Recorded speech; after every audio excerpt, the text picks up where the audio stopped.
Si la escuela comprende las necesidades educativas derivadas de las altas capacidades, sabrá quiénes son sus alumnos más capaces. Quiero dar aquí algunos datos sobre este asunto. Si nosotros tomásemos el 5%, que no es ningún número mágico, pero no voy a precisar ahora más.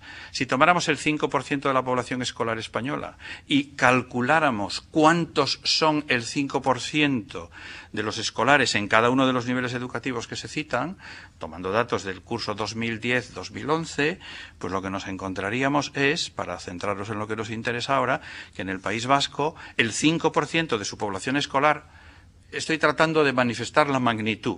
Puede que no haya a lo mejor exactitud, que sea un niño más o un niño menos, esto no es el caso. Pero sí quiere decir que el 5% de la población escolar son 15.143 alumnos, 15.000 alumnos, grosso modo.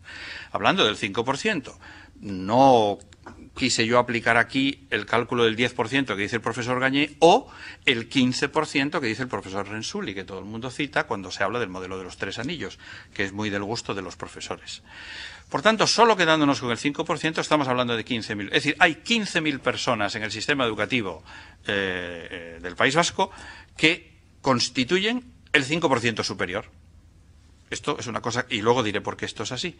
Parece ser, yo tenía aquí otro dato que era todavía peor, porque era un dato del Consejo Escolar del Estado que evidentemente está desfasado, pero parece ser que la cifra que barajan ustedes es 142.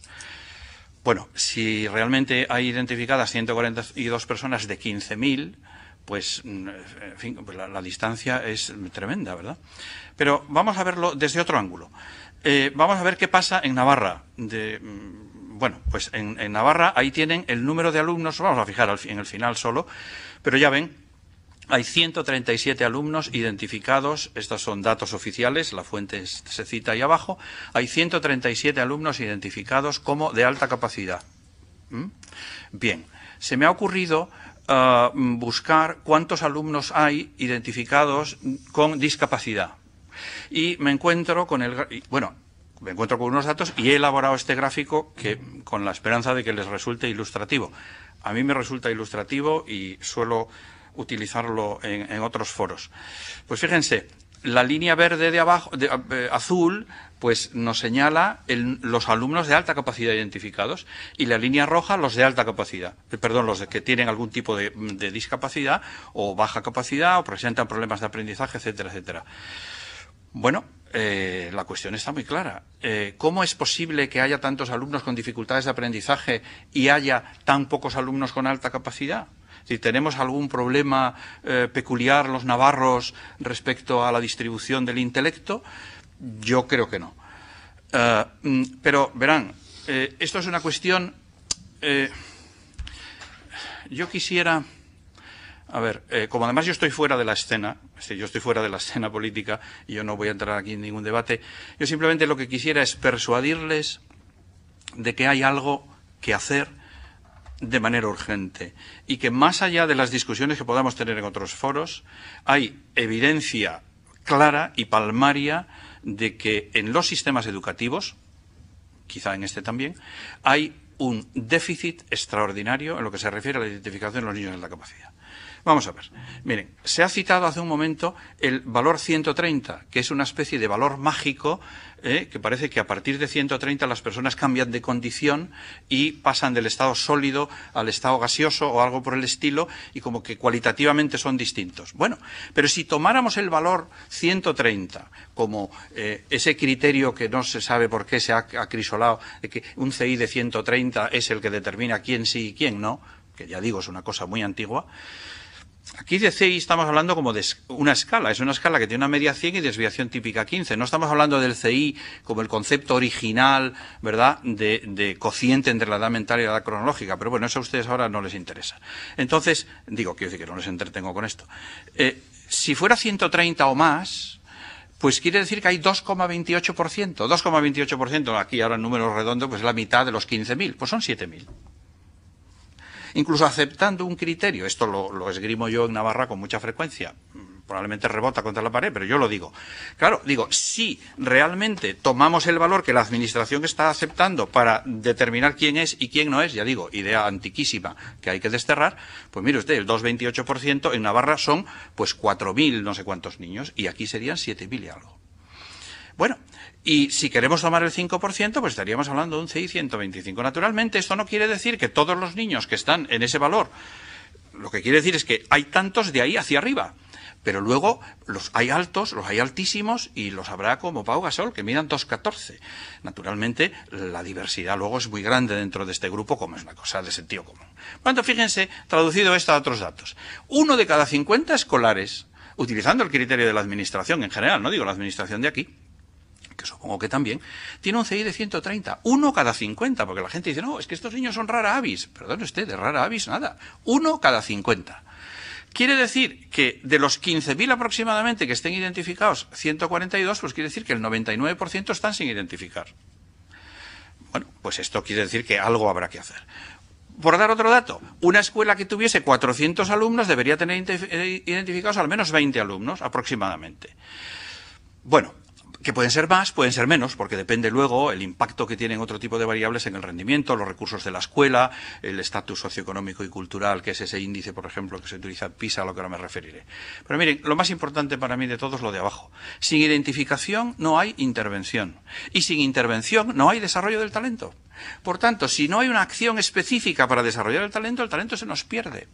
Porque así como un niño de baja capacidad se autoidentifica, porque el profesor detecta inmediatamente que el niño no aprende, el que tiene alta capacidad no se autoidentifica, generalmente. Bueno, esto es decir, es como si hacemos una carrera de 100 metros. Muchos niños corren 100 metros. Esto es lo que pasa en la escuela, que muchos niños responden correctamente, pero es que hay niños que son capaces de correr 10 kilómetros.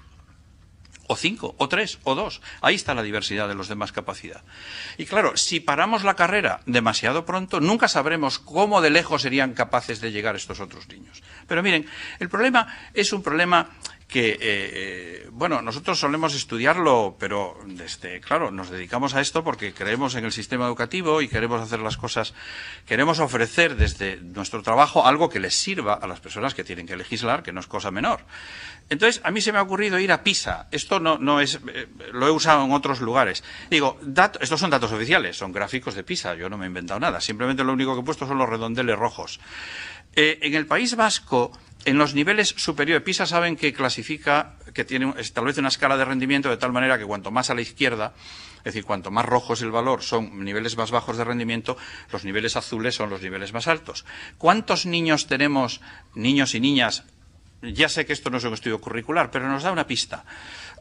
El 10% de los alumnos estaban en el País Vasco están en los 2 niveles superiores de rendimiento. ¿Cuántos niños? Que estamos mejor que España, que el resto del país, que está ahí el 8%. Sí, bien, pero a mí eso no me consuela. Porque esto ya lo decía Groucho Marx, no tengo nada, pero cuenta con la mitad. No. ¿Cómo están los de arriba? Pues resulta que arriba, en Finlandia, hay el 24% de los niños. Entonces uno pensaría, bueno, será que es que nosotros nos ocupamos mucho más de los que tienen dificultades, de los niños que no llegan, y ahí es donde concentramos todos nuestros esfuerzos y nuestros recursos. Digo, muy bien, veamos cuántos hay. 17%. Que no sé si son muchos o son pocos. Pero claro, cuando los comparo con Finlandia, me parece que son muchos, porque en Finlandia hay el 6%. Ya sé que contra esto se puede decir que los indicadores económicos y sociales de Finlandia, los nuestros, no son iguales. Pero bueno, a mí me gustaría compararme con los de arriba. Pero uno podría decir, bueno, esto será casualidad, que en el 2003 se nos dio mal la cosa.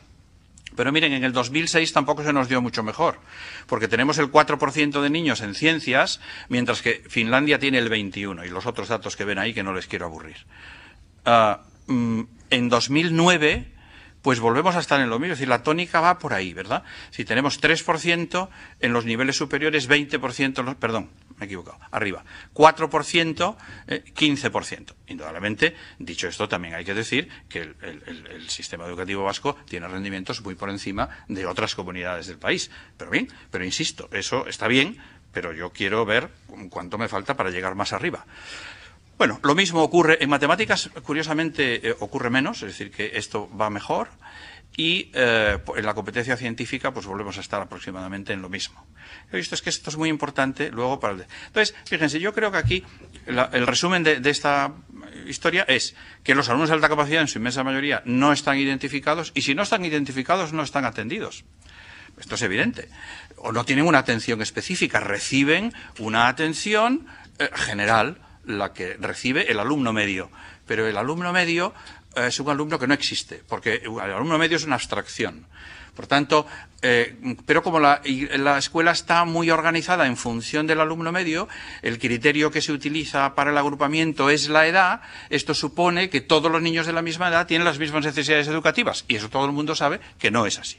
Bueno, por tanto, otra cosa que se ve aquí de los estudios internacionales es que el sistema educativo tiene serias dificultades para bombear, y estoy utilizando la expresión de un catedrático de la Universidad Complutense, alumnos a los niveles más altos de rendimiento, siendo, claro, así que los más capaces son los que más sufren este asunto, obviamente. Bien, igualdad, equidad y excelencia en el sistema educativo. Bien, informe PISA 2003, Instituto Nacional de Evaluación y esto. Yo creo que el Instituto Vasco de Evaluación no estaba creado todavía que esta fecha, no lo sé, pero bueno, en cualquier caso. Dice, España se encuentra bien situada en cuanto a la equidad conseguida en su sistema educativo y debería esforzarse en mejorar los resultados de rendimiento para conseguir una mayor excelencia. ¿Saben por qué se dice esto? Se dice esto porque el sistema educativo, los resultados tienen poca varianza, es decir, poca variabilidad. Es decir, que estamos mal, pero todos. Eso es lo que quiere decir. Y además se está confundiendo un concepto moral, que es la equidad, con un concepto estadístico, que es la varianza. Pero en cualquier caso, que los resultados tengan poca varianza no es bueno, a menos, es decir, la homogeneidad en sí misma no es deseable, a menos que vaya acompañada de una media muy alta. Es decir, si la media de riqueza de los ciudadanos es alta y además hay poca varianza, fantástico. Pero si la media de riqueza de los ciudadanos es baja y hay mucha varianza, quiere decir que hay unos pocos, un 2%, un X% por allá, que son muy ricos, y hay otros tantos por allá que son muy pobres. Por tanto, ahí sí que sería interesante que hubiera homogeneidad en los resultados. Por tanto, quiero decir que a veces hay conceptos que se mezclan o que se utilizan como si fueran titulares en la prensa, esto es muy típico, y se confunden cosas. Y la igualdad, bueno, en fin, yo he traído aquí una cosa en plan cultural, pero, en fin, es tan injusto tratar igualmente a los desiguales como desigualmente a los iguales. Esto lo dijo Aristóteles pues hace 25 siglos, ¿verdad? Entonces, una cosa que nos tendríamos que plantear, o que a mí me gustaría plantearles, es, cuando hablamos de la igualdad, ¿de qué igualdad hablamos? Lo que se dicen los técnicos en economía, igualdad ex ante o igualdad ex post. La igualdad ex ante, es decir, antes de, coincide con la igualdad de oportunidades, pero la igualdad ex post equivaldría a la igualdad de resultados. Bueno, pues pretender la igualdad ex post representaría el final del desarrollo económico y social. Como ustedes a mí no tienen por qué hacerme caso, pues esto lo dijo John Stuart Mill en el siglo XIX. Esto es así. Por tanto, a un sistema educativo que tienda realmente a ser equitativo tiene que dar a cada uno lo que necesita. Y, por supuesto, a todos igualdad en el acceso. Esto es una cuestión que no requiere más historia. En ese sentido, promover la excelencia equivale a permitir a los alumnos, a cada alumno y a cada alumna que vaya tan rápido, tan lejos, con tanta profundidad y con tanta amplitud como pueda. No todos servirán para remar en una trainera y ganar la bandera. No. No todos van a ganar el Tour de Francia.